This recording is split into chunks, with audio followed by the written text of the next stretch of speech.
escola do mundo, onde eu posso ensinar e aprender. A palavra da sabedoria é a nossa EBD. Deus é o nosso diretor, o Espírito Santo nosso professor.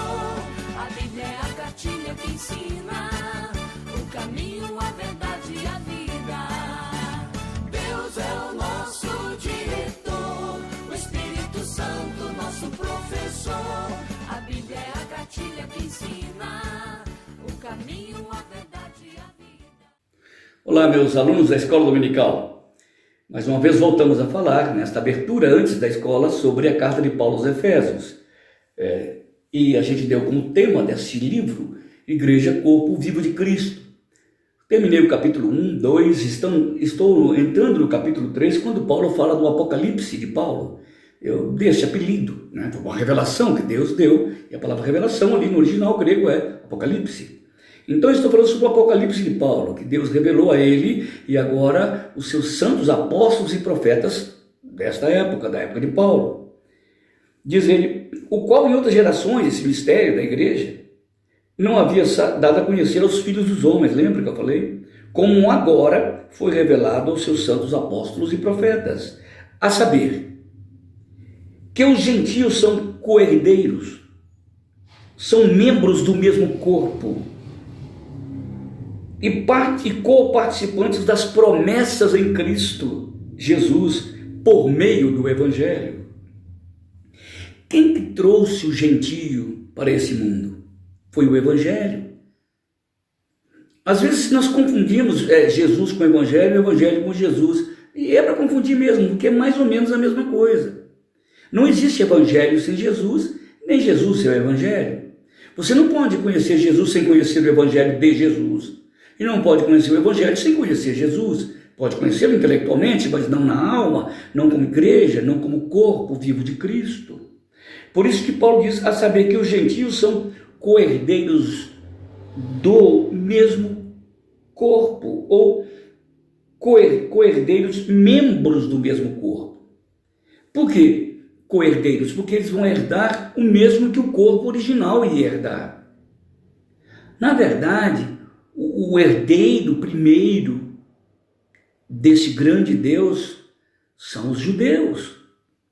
Paulo chama esses judeus, no capítulo 9 de Romanos, de galhos de oliveira boa, de oliveira saudável, que é o próprio Deus. E agora ele diz que Paulo diz que o Evangelho pegou galhos de uma oliveira brava e colocou na oliveira boa. E agora nós estamos dentro do mesmo tronco que os judeus estão. É interessante como a gente faz enxerto de árvores, vocês já viram isso, é muito interessante. Então, Deus, através do Evangelho de Cristo, pega esses galhos de uma oliveira brava, venenosa, e coloca dentro do enxerto, do gancho da oliveira boa.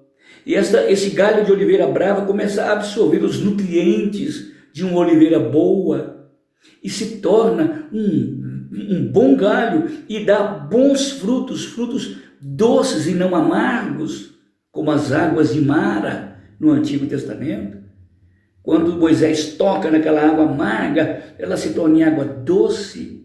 Assim Deus fez com o Evangelho, quando pega o gentio, que é um galho de oliveira ruim, arranca da oliveira ruim e coloca e enxerta numa oliveira boa. E de repente ele absorve os nutrientes e começa a produzir bons frutos.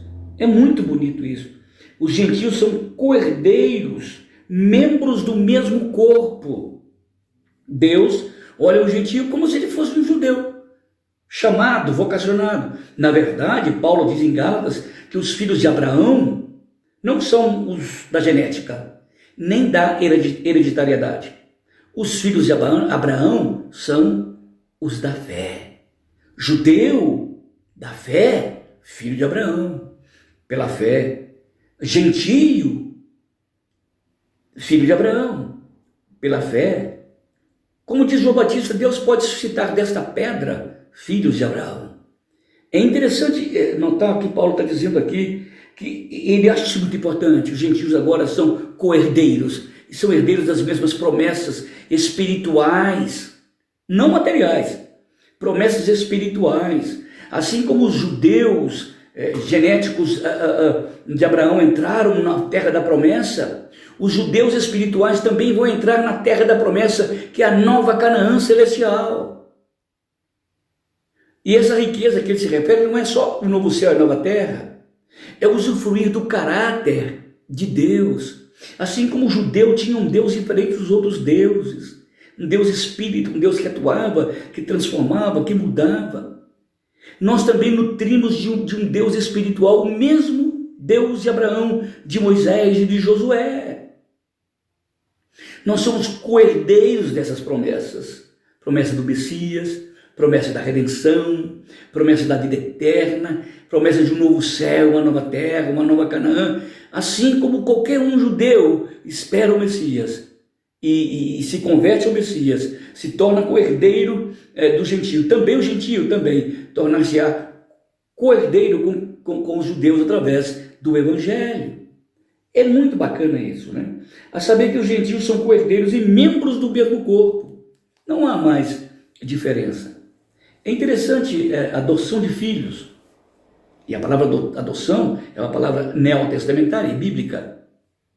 É interessante quando uma família adota um filho, e quando adota de fato, de verdade, ele se torna filho, não da genética, como as mães falam, os pais falam, você não é filho da minha barriga, nem filha, você é o filho ou filha do coração. É isso mesmo. Os gentios são filhos do coração de Abraão, não do gene de Abraão, do sêmen de Abraão, da semente de Abraão, mas são filhos do coração de Abraão. Nós somos coerdeiros, membros do mesmo corpo, da mesma igreja, e coparticipantes das promessas em Cristo Jesus. Coparticipantes, coerdeiros e coparticipantes. Nós vamos participar, curtir juntos com os judeus as riquezas do Filho. Lembra que eu falo sempre o que é um culto? Sempre eu repito isso. O meu irmão mais velho me chamou a mim e os meus outros irmãos para que nós nos reuníssemos e ele estaria ali na reunião. E esse irmão mais velho vai abrir o testamento do seu pai e vai repartir as riquezas espirituais com os seus irmãos, entre os quais eu me encontro. Culto é isso. Então, Paulo está dizendo que eu também sou coerdeiro das mesmas promessas em Cristo Jesus. Quem fez isso? Foi o Evangelho. Quando eu ouvi o Evangelho, as boas novas da redenção, não entendia nada disso aí, mas eu ouvi, o Espírito Santo fez descer essa mensagem daqui para aqui, alguns centímetros de diferença. E isso mudou a minha vida. Isso me deu um novo lar, me deu uma nova tribo, uma nova nação, um novo Deus, novos irmãos e irmãs. Agora eu faço parte desta grande família espiritual, desta nova raça, judeu e gentio. Paulo estava dizendo que somos coerdeiros do mesmo corpo, co-participantes das promessas em Cristo Jesus, por meio do Evangelho. Foi o Evangelho que nos trouxe. O Evangelho foi uma grande ponte entre judeus e gentios e judeus. Uma grande ponte para o coração de Abraão, que é o nosso pai espiritual, nosso pai na fé. Aí ele diz, versículo 7, né? O 6 ele diz, saber que os gentios são coerdeiros e membros do mesmo corpo e co-participantes das promessas em Cristo Jesus por meio do Evangelho, do qual, Evangelho, fui constituído ministro conforme o dom da graça de Deus. Então, Paulo era o representante deste Evangelho. Mas Cícero, Pedro não, ele não está falando do Evangelho dos judeus, para os judeus. Ele está falando que Deus o constituiu ministro do Evangelho dos gentios. A pregação é a mesma, Jesus é o mesmo, mas o modo como Paulo se comunicava com os pagãos era um modo diferente de Pedro. Lembra a crise que Pedro teve lá com Cornélio, de pregar para o gentio, como Pedro teve uma crise lá na região da Galácia. Paulo se tornou assim, quase que um guardião do Evangelho, um único do mundo responsável pelo Evangelho, como se fosse. Tal era o compromisso que ele tinha com Jesus Cristo. Ele diz que se tornou ministro conforme o dom da graça de Deus. Paulo achava que ser um ministro era um dom da graça, porque ele não merecia isso. Paulo era um perseguidor da igreja. Paulo era um fariseu de primeira linha, mas também um homem profundamente inflexível, iracundo contra aqueles pagãos que diziam, ou cristãos que diziam que Jesus era Deus. Na cabeça dos judeus isso não cabia, mas a graça de Deus o alcançou. Não só o alcançou, transformou a sua vida, mas lhe deu um apocalipse que não dera a nenhum outro apóstolo, só a Paulo. Então Paulo disse, isso é graça de Deus, eu sou ministro pela graça. Olha, meus amigos, eu sou pastor há muitos anos, vocês me conhecem há muitos anos. Não há nada que me capacite para ser ministro do Evangelho. Eu poderia ser um tribuno ou qualquer coisa assim, e poderia até me dar bem na vida, mas ministro não. Pregador do Evangelho não, é graça. Deus me deu alguma coisa que estava tão longe de mim, que eu desmerecia. Não é que eu não fiz para merecer, eu desmerecia. E Jesus chama Paulo, me chama e me dá a graça de me tornar ministro do Evangelho de Cristo. Me entristece muito quando eu vejo alguns pastores se elegendo deputados, prefeitos, governadores, pastor fulano de tal. Isso não dá para entender. O ministro está acima de tudo isso.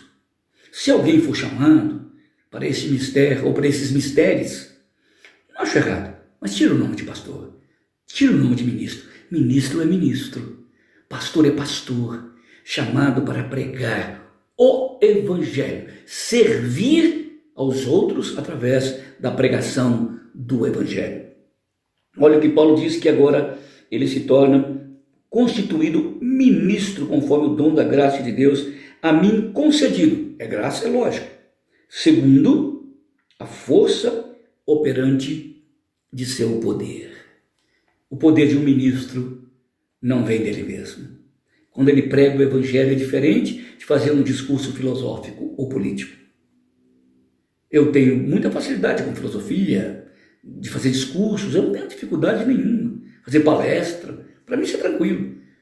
Mas eu não tenho esse poder espiritual para fazer aquilo. O poder espiritual é dado para um pastor pregar o Evangelho da graça de Deus.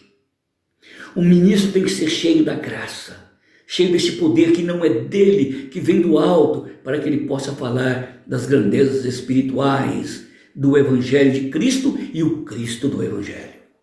Que bacana! Eu sou um ministro, um pastor, um pregador da palavra de Deus, dos mistérios apocalipsizados ou revelados por Paulo nas Escrituras e agora para todos nós. Olha que privilégio que eu tenho. Não posso descer desse posto, nem para ser rei. Que Deus nos abençoe. E que a gente volte domingo que vem pensando nessas coisas extraordinárias sobre a Igreja de Cristo. Até lá, um grande abraço. Deus abençoe.